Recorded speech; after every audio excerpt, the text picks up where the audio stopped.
Good morning. Yes, we are 9 minutes late. Myself have both had issues this morning with the wonderful internet. Anyway, good morning. It's a Sunday morning. It's a bit overcast there, but it's still warm. And I hope life is well with you all. And you already know David's here. I've just said, morning, David. Morning, Alan. Yeah, we've had our issues this morning. I think it's the first time we've both had them at the same time. That's interesting. It is, isn't it? It really is. Oh, dear. I'll tell everybody what's happening with me, right? I have to set it up for us to do the show, and you have to go through certain procedures. And then when I get to the last part, to click on to send the link for David to join me, it suddenly goes off and goes right back to the beginning. I had to do it 3 times. And in the meantime, I was getting text messages off David saying, I'm having issues, I'll be in 5 minutes. So we was both grappling with it. Anyway, we're here, David. That's the main thing, we're here. Yeah, I think people know what I think about technology anyway. So all of it was, well, not all of it, but most of it was proved correct this morning. Yeah, we're here anyway. Here anyway. Yeah. You know, I will say this. It's a strange thing, this show is, because we don't know exactly how many people do listen to it, obviously, over the course of a week, you know, once it's up on YouTube, Facebook, etc. But it would seem that the negative forces don't particularly like us doing the show, David. Well, I mean, we've talked about that off air, and this, as far as we're aware, is quite a modest enterprise. But the level of resistance to this show is quite phenomenal. So something's going on somewhere, Alan. Yeah, it is. I don't know what it is, but it is. Right. Before we go any further, an update on me and my eyes, right? I'm going on Friday, the 8th of August, for my last round of treatment with it, you know. So, all being, God willing, all being well, I can be in next week, but not the week after. So, but anyway, it is helping. In all fairness, it is helping. I'm not bumping into any doors or crashing any cars. So, yes, I'm getting a lot better. It's a bit of a strange time at the moment, isn't it, David? It's almost like you come to the end of July and August, and I don't know about the rest of the world, obviously, but over here, because the schools are on holiday, etc., it's almost like the country comes to a standstill. It's like kind of nothing kind of happens. I find every year, I find it very bizarre. Well, I've just got to retread some steps for a minute. At the risk of sounding like Winston Churchill, which is a risk, you know, I mean, it's not nice ever going to a hospital, and lots of British people in particular, get phobic about it, which I fully understand. But we've really got to, you know, and I'm the first one to tell the Brits where we're going wrong. But, you know, sometimes we're really going right. And we've got to remember what a great blessing British hospitals are. I mean, they're under constant attack from the finance people, Americans that want to buy it out. If it's on its last legs and failing, why are you all so desperate to buy it? You know, and the service, the skills of the doctors, the endless support of the nursing staff. I mean, we are really, really blessed with the NHS, with the medical services we've got here. And we simply get the type of things that in huge parts of the world, they only dream of, the sort of coverage they only dream of. And, you know, Alan, I know you do. You know, and it's, I admit it, it's not fun, is it? But my God, what a blessing. What a blessing that the NHS is. Good morning, Dave Moriarty. Good morning, Dave. Lovely to see you here again. You're glutton for punishment, aren't you? You come in every week. It's good to see you, seriously. But yeah, I mean, when I've been going again, as I say, on the 8th of August, the the staff, the nursing staff, and even those in the clerical side of it, are so accommodating, so caring, uh, and not all somber. You know, you can have a laugh with them, because the last time I went in there and lay down on the couch bed type of thing for them to do it, and of course to make sure they got the right person, yeah, they go through a series of things to make sure. Let's say your date of birth, and I went 28th of March too long ago, and they just burst out laughing. I said no, 1950. And just daft things like that. It just shows that they're human, and that, and but they're professional. That's the thing. That professional.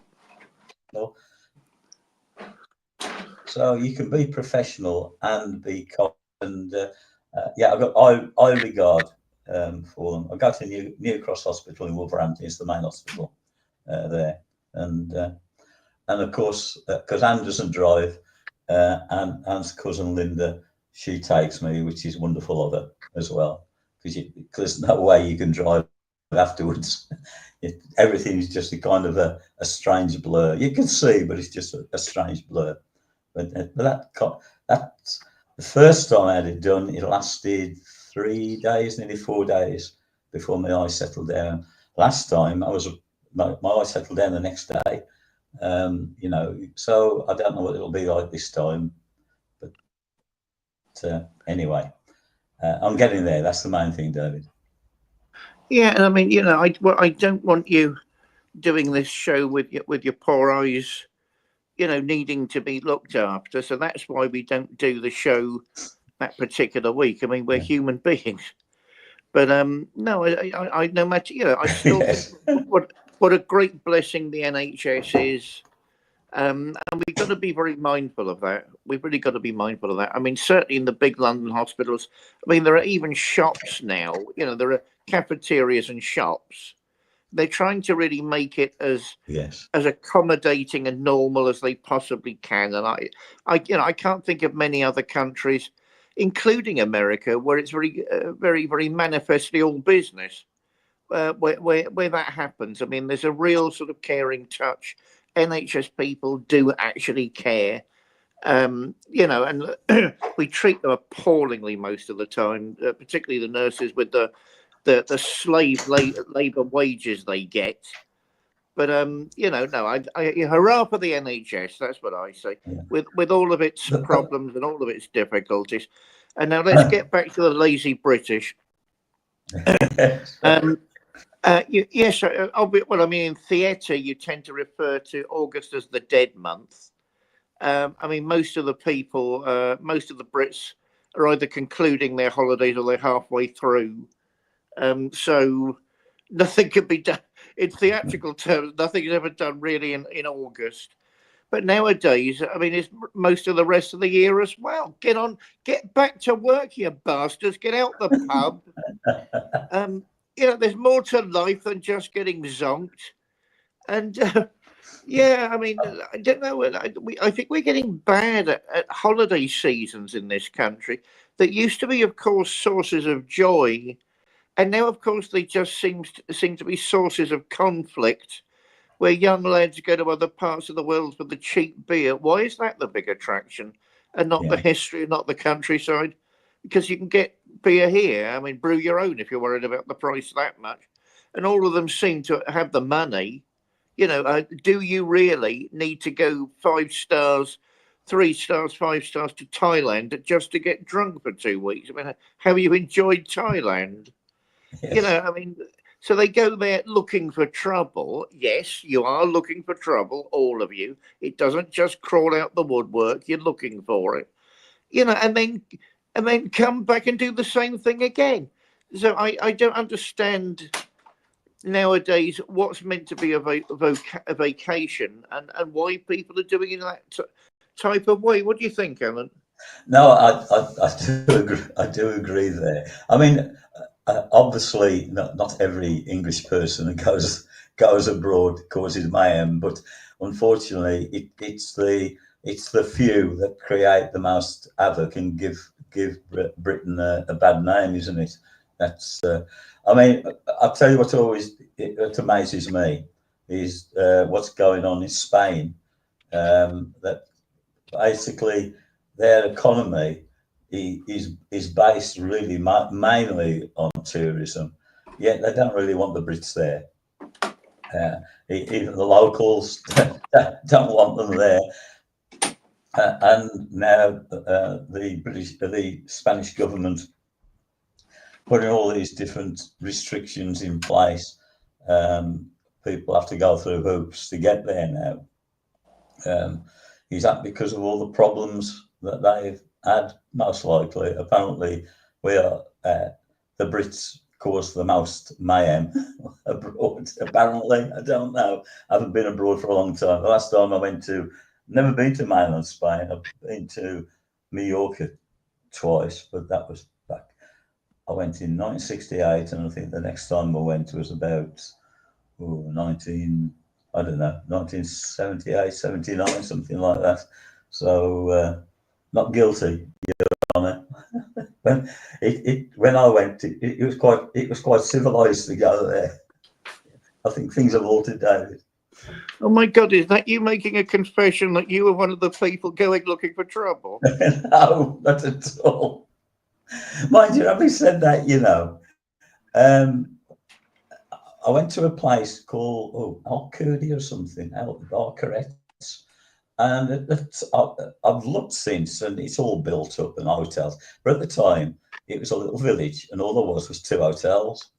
And I went with four other friends, and no, we weren't Hellraisers or anything, but it was a warm night, and we decided to go in the pool. And it was 11 o'clock at night, and I didn't know the local bylaws. A policeman come with his gun, ordered us out to the pool. We didn't get arrested, but we was ordered. So ordered at the pool by gunpoint, because apparently you weren't allowed to go in the pool after 10 o'clock at night. Didn't know that. Obviously, the hotel they must have found the police to come and get us out the pool. We weren't even shouting or anything. So My God, it is you. You're one of the people Ed Sheeran keeps moaning about. well, I haven't heard it. What's he said? Well, I mean, I got two minds about it. I mean, two minds about Ed Sheeran. I don't know, his attempts to be an artist, I think, are just best left undiscussed. Lordy, heavens, and we'll move rapidly on.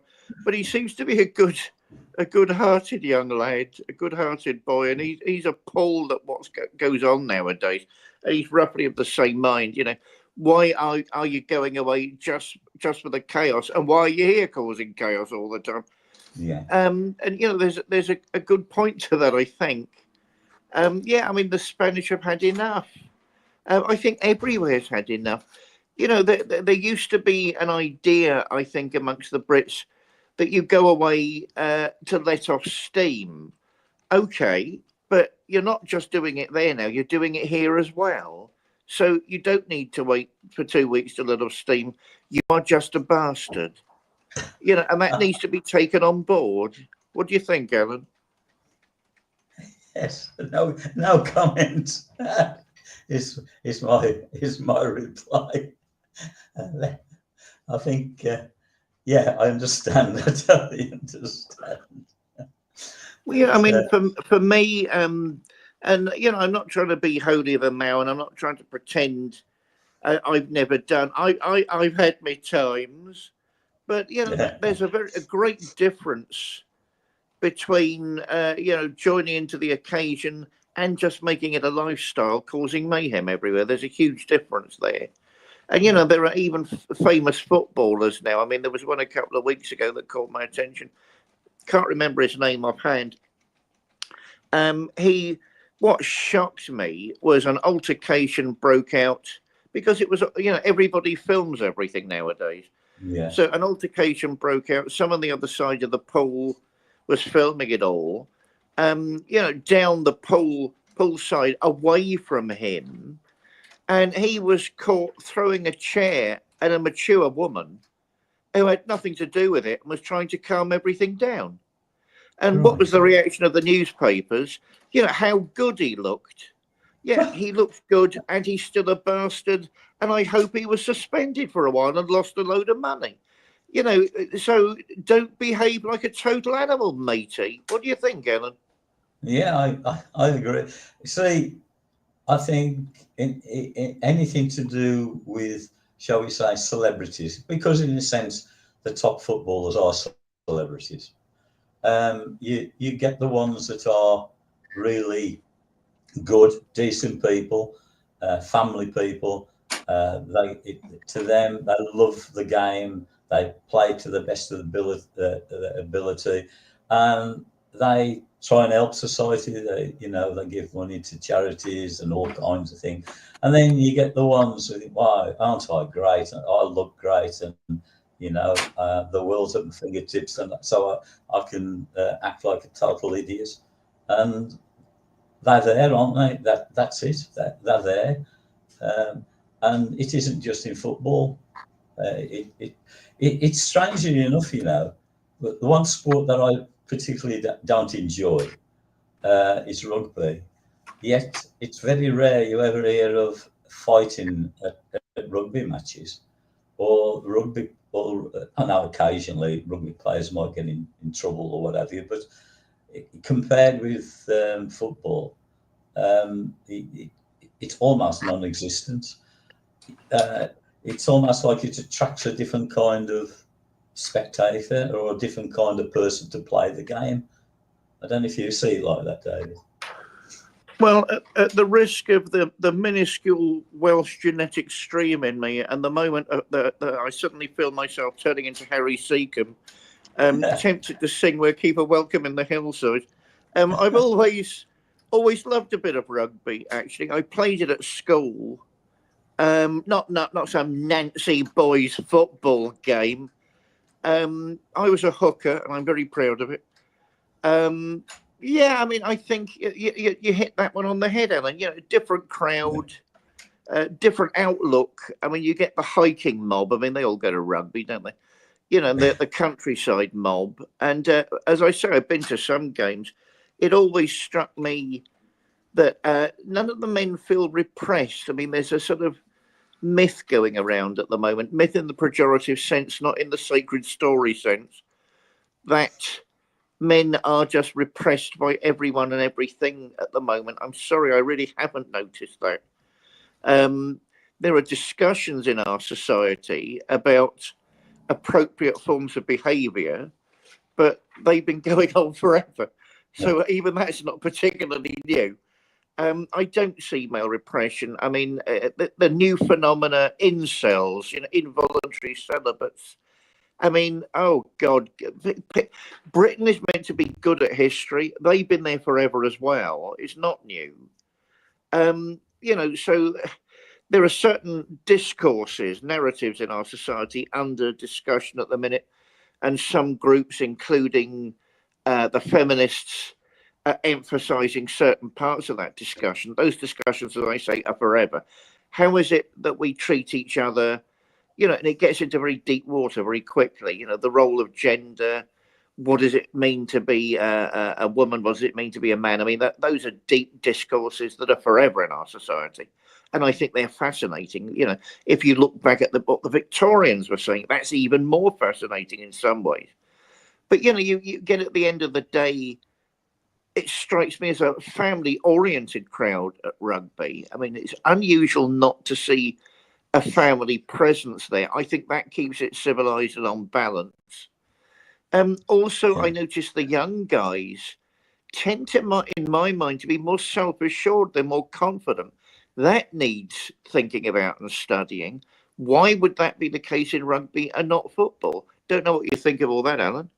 Yeah, what you say that I do agree with what you said there, but I was reading on my phone this morning. I always have a look at the different news on there, and it made me smile actually because apparently they're always doing studies, aren't they, about something, and they're on about men and women dating, especially with like dating agencies. And apparently, it's getting harder for men to find somebody to go out with because the women are better educated than most of the men. They hold better jobs, they've got better education, they've got better degrees than the men, and the men are starting to feel inferior. And it just made me smile. It did. Oh dear me. Uh, I- who decides on all these so-called studies? You know, and really, what does it really matter? I think all these so-called studies are very important. I think it actually does matter to my mind. It also brought to mind one of my favourite TV adverts from years ago. You see the young, healthy, young husky and his girlfriend walking down the road, and they're both smiling and laughing. Then you see again, they're on the way back home, and she's looking. The little woman is looking a bit more restless because it's night time, and they're still walking. I mean, they're not even on the bus; they're still walking. Then you see them again walking down the road, and he's managed to get into his head he should buy a pizza, and she's looking incredibly off this time. Then you see him walking down the road, and he's on his own, and he looks into a nearby restaurant, and she's in the restaurant with the old ugly guy who can afford to buy a lobster and champagne. So I don't remember that one. well, I can, I can only remember the narrative that went with it, and it tickled me pink. And it ends up with him dropping the pizza that he bought for himself this time. I can't even remember what the advert was, so it can't have been what it was about. Can't have been that good an advert. But it was this little story that really tickled me pink. I don't want to come across as the gay guy, always talking about gender. But gender studies is it a new part of learning? I mean, again, I'd actually say no. I'm all in favour of these new types of learning. I mean, they didn't happen in the past because things weren't as clear and they weren't as complex. At one point there was just something called medicine, which had to Yeah, cover everything. But nowadays you have all these different branches of medicine, and it's the same with our society. I mean, we've managed to achieve huge insights into nature. And we're only just beginning. We're at the beginning of that journey. We're not at the end of it. You listen to some people, and you think we well and truly, we sorted out the riddle of the universe. That is just not the case. So studies of gender, because it links in with biochemistry, it links in with genetics, it links in with sociology, it links in with psychology. People are just beginning to think, oh, right, that is so complicated. It needs to be discussed in its own right. So is it a medical thing? Is it a social sciences thing? I think all of that's fascinating. Excuse me. And what is happening is people are discussing these issues. What does it mean to be a man? And apparently, it means many, many things. It doesn't just mean one simple thing. And of course, you have different sensations of what being a man does at different times. The schoolboy sensation of being male will be very, very different to somebody, say, who plays football or who plays rugby in their early 20s. And what does it mean to be a man later on when you've reached your maturity and you've basically done, or you're still striving to do, that your main goals in life? I mean, all of this I think is absolutely fascinating. It should be encouraged. I mean, the worry is, I suppose, is when it gets into the hands of people who want to manipulate these studies for their own ends, which does happen. But I mean, that's happened with every branch of human knowledge, again from the beginning. Can it be weaponized? Can it be used to the advantage of one particular group? That's when the difficulty starts. I mean, does it really matter that a few feminists, one or two of whom are very great scholars? I notice there aren't many now. I mean, that was the first generation feminist discourse. I think there's some incredibly good scholars there. who were saying, well, have we really understood what's going on in our society? Can it be made better if we take a deeper look at things? My God, you'd have to be an ignoramus not to think that was a good thing. But nowadays there are people making issues and making money out of it. Therefore, on the plus side, there are dramas like Adolescence on TV, which I still haven't had the chance to see all the way through. About, from my perspective, from what I've heard of the whole discussion around the show, is they had a young boy playing an incel, but the trouble is they're not mostly young boys. A young boy is a young boy trying to make sense of who he is in the world, where he fits in the spirit circle, what it means to be male, because that's part of being adolescent. I mean, most of the incels are actually in their early 20s, mid 20s, and they find it difficult, as you were saying a minute ago, to find if they're heterosexual, female company. And, women themselves are beginning to spread their wings. Why not? Is a woman born and then shown her way into the kitchen? I mean, that doesn't sound right to me. No, It doesn't sound right that that they're now barred from the kitchen. If you want to be in the kitchen and a homemaker, why not? So it's gone too far in the other direction. But this terrible need that the Victorians didn't have. You're a woman, get in the kitchen and shut your mouth. Actually, it was never that clear. It was never like that. If you start looking at the documents, these discussions overall are good, but they raise further discussions, which I think frighten people. And as I say, certain sections of society, which I have noticed, are using these types of narrative for their own ends. I don't know what you think of any of that, Alan. Yeah, although it isn't exactly the same thing as what we've just been talking about, what you've been saying, which I do agree with what you're saying, is the fact that government making it more difficult for people to even follow their faith. Take us, David, with the OCAC Church, which I presume is happening to all the other churches other than the Church of England, because Church of England, as you said many times, is a state church, is now you have to have a DBS check to make sure that you are a suitable person. I did mine last weekend. I had my certificate come through yesterday, actually, and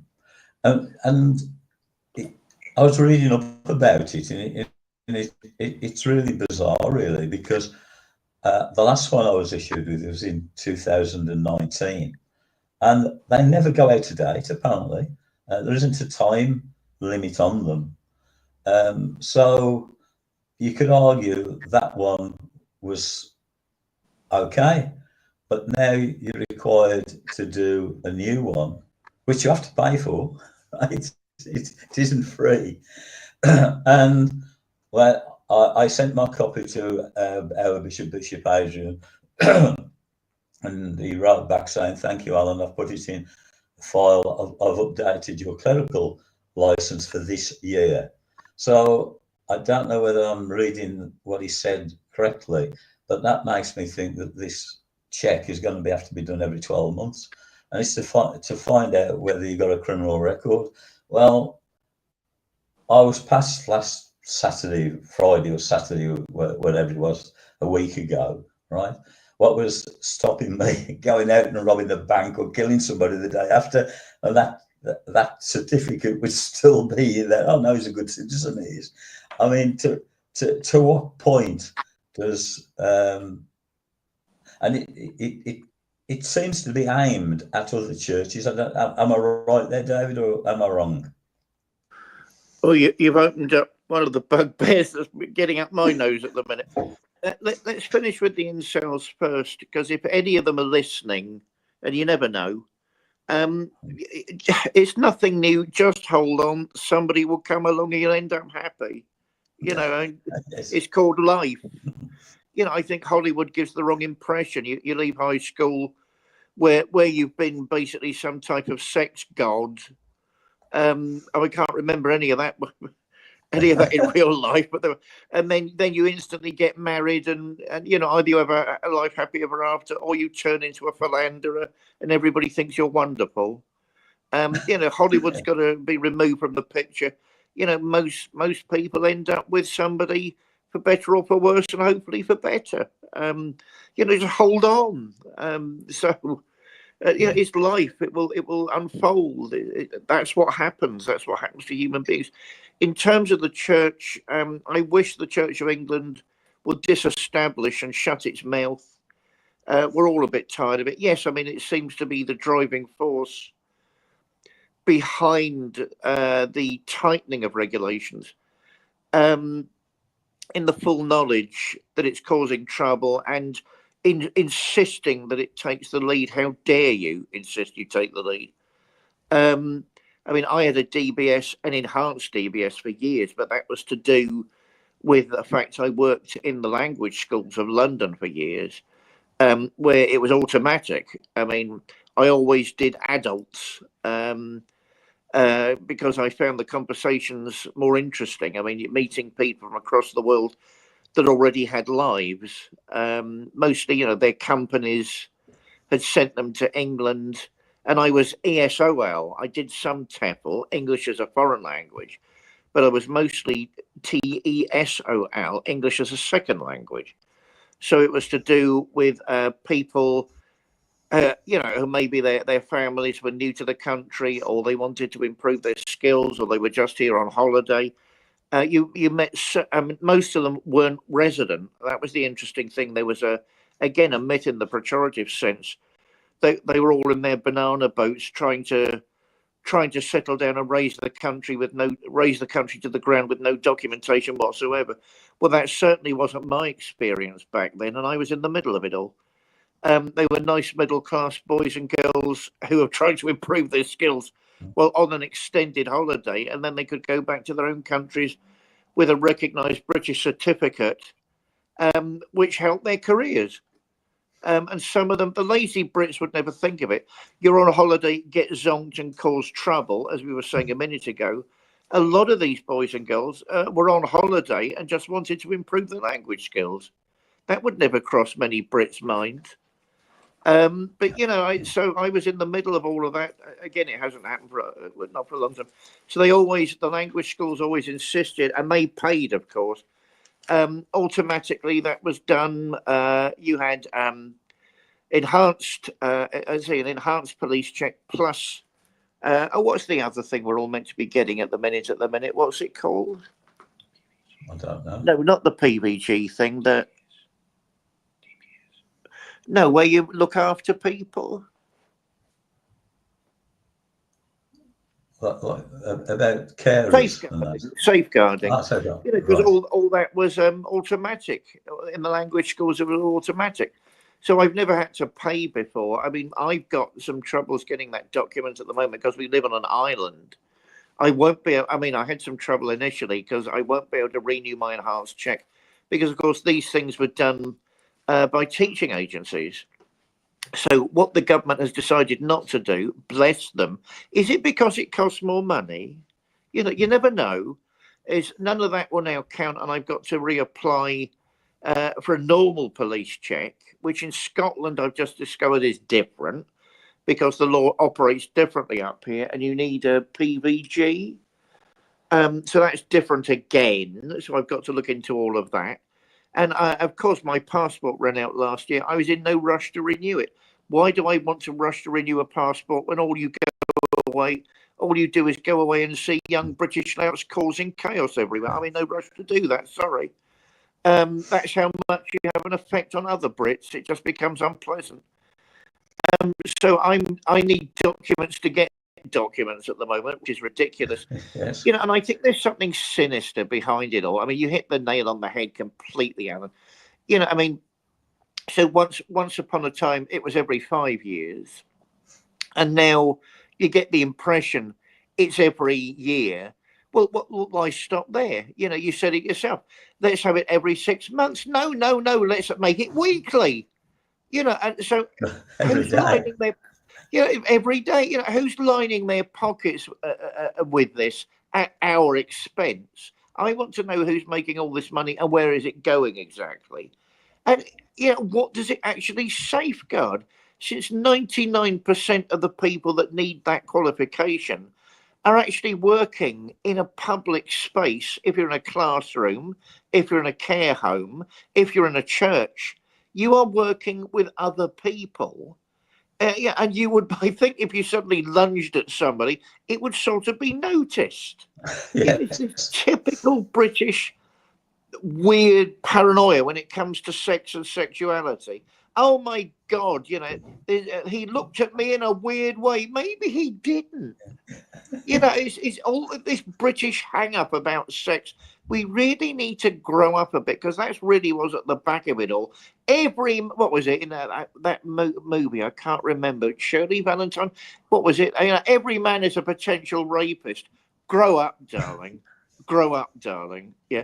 Well, I'm a gay man. I can assure you, you're perfectly safe. I mean, it's this British weird. Everybody's out for it every second of every day. They just need to grow up. What do you think, Alan? Yeah, I just thinking about anger upon sex. This what's going on with Greg Wallace, right?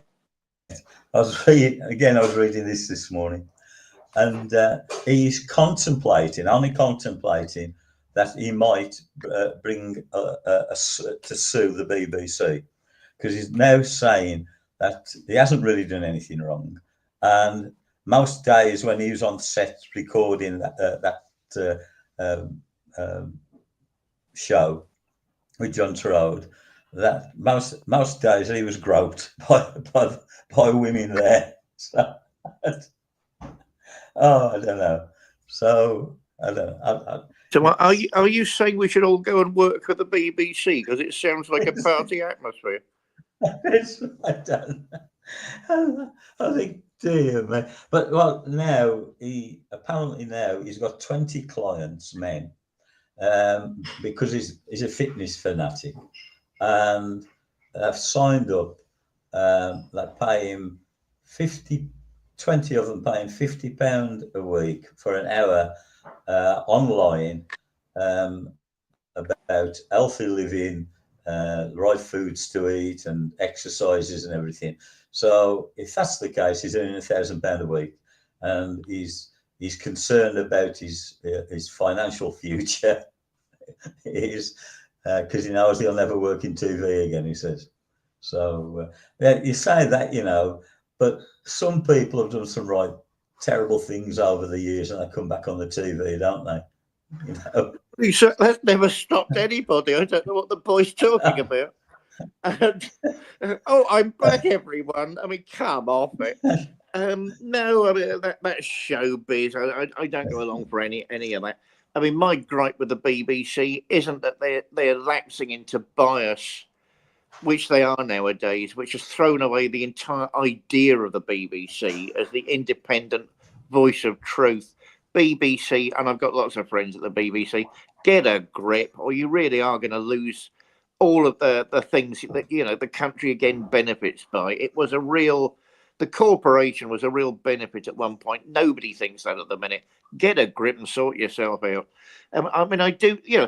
Every man is a potential rapist. Okay, every woman is a potential murderer. It's just nonsense. It's just nonsense to think like that. It's immature. Let's get back to the church for a minute. What annoys me about the discourse surrounding the church is that the 99% of busy priests, monks, nuns that just get on with their job and make the community a better place is never discussed. It's almost ignored now. And the idea in Christianity is that you're humble. You don't go around crowing about everything.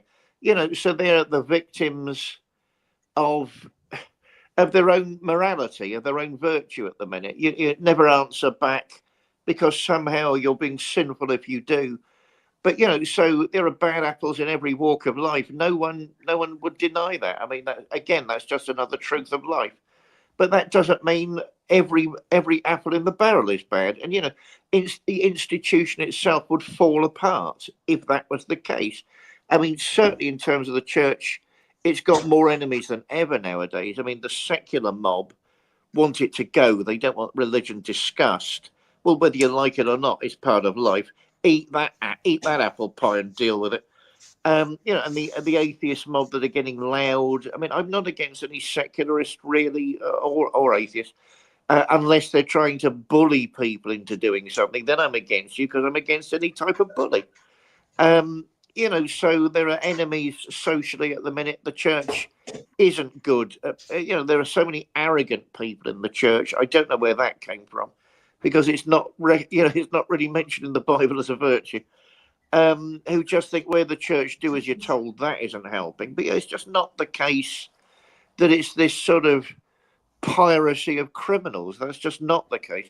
In terms of OCAC, our lovely little church, yes, I think we're all struggling with the money, because of course we're all unpaid. It's all voluntary. Yeah. Yes. With the money that we need, none of us are rich, to get the documentation we need, that's largely unnecessary. I've noticed Dave Moriarty said he needs a DBS. I dread to think why, Dave. But we're all being forced into unnecessary documentation. I mean, this old security card thing's on its way back.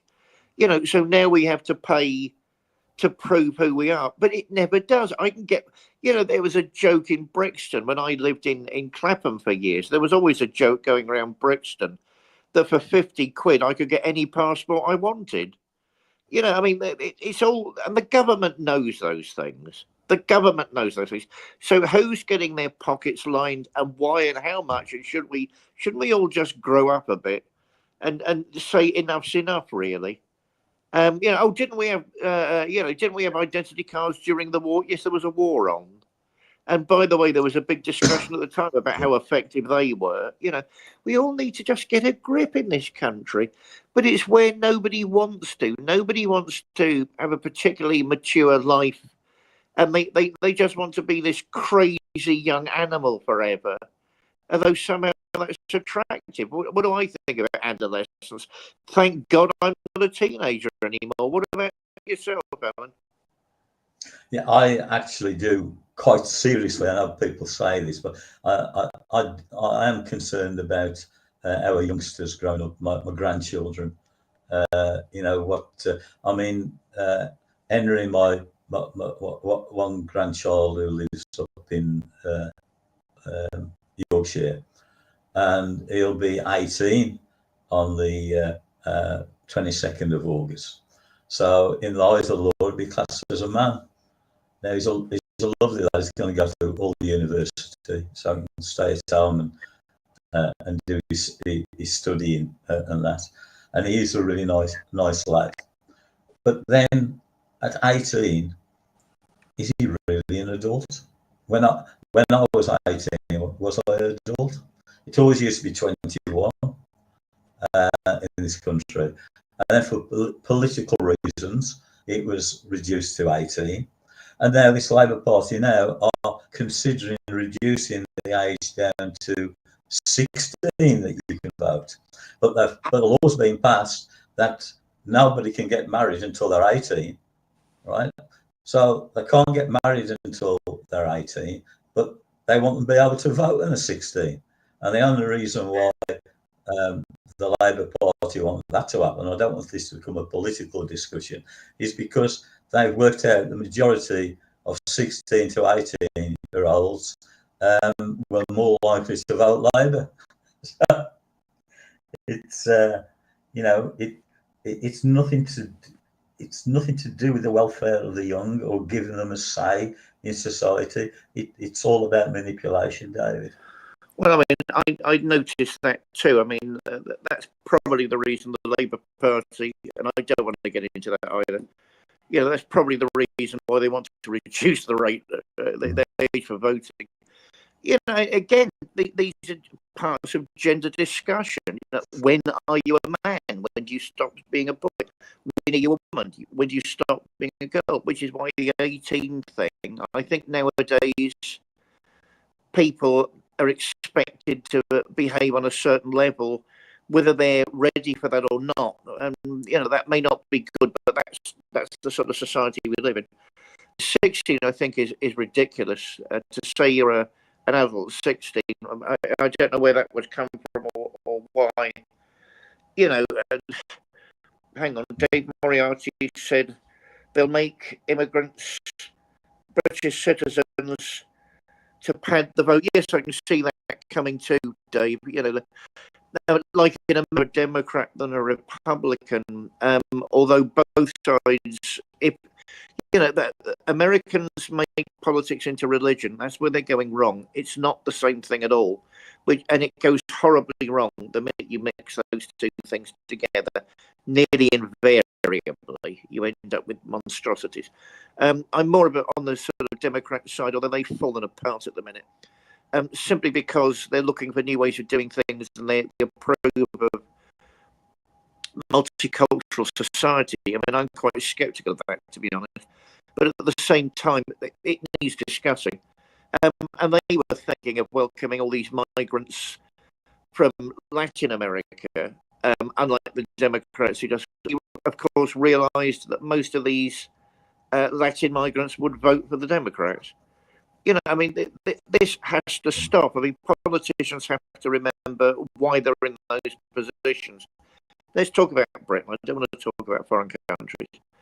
You're in those positions for certain reasons, and you are not trying just to manipulate your position all the time. I mean, what used to horrify me was when parliamentarians in Britain used to be given talks by various at what is coming in. You are meant to be mature and deciding for us if you think it's worthy of our society or not just welcoming everything in with a backhander and thank you, that will cost extra next time we all get together. I mean, it's disgusting. I mean, half of these people need arresting for a dereliction of duty, and the other half need to be given a good pasting and told you were never suitable in the first place. It depends what sort of where adult decisions are made and we all benefit, or just live in party central, getting a completely zonked, and it turns very rapidly into an outpost of hell. What do you think, Alan? Yeah, I'm just thinking about the religious side of it. We've got one part of the society trying to, repel it, to act as if it doesn't really exist. And then you got the other side of it where some people become fanatics. And so it's very hard. And this is not meant as a pun because I'm a clairvoyant. You've got to get the happy medium. Because in different parts of the world, you get the fanatics, and then you get religious wars. Why? There's only one God. Why? And then you get the other side of it, where you get persecuted if you fight. What is it about mankind? What is it that the world is trying to achieve? Is it trying to achieve anything? I don't know the answer to that one, David.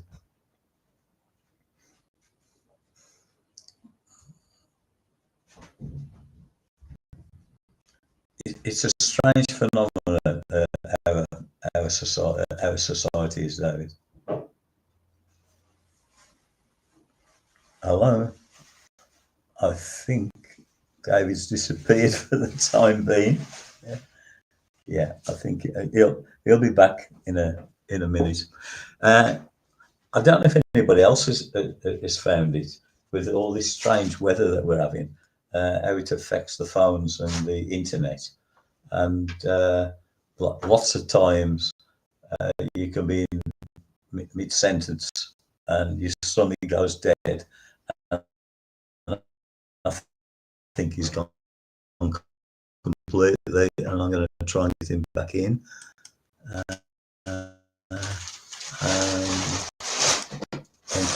And I'm having a bit of an issue.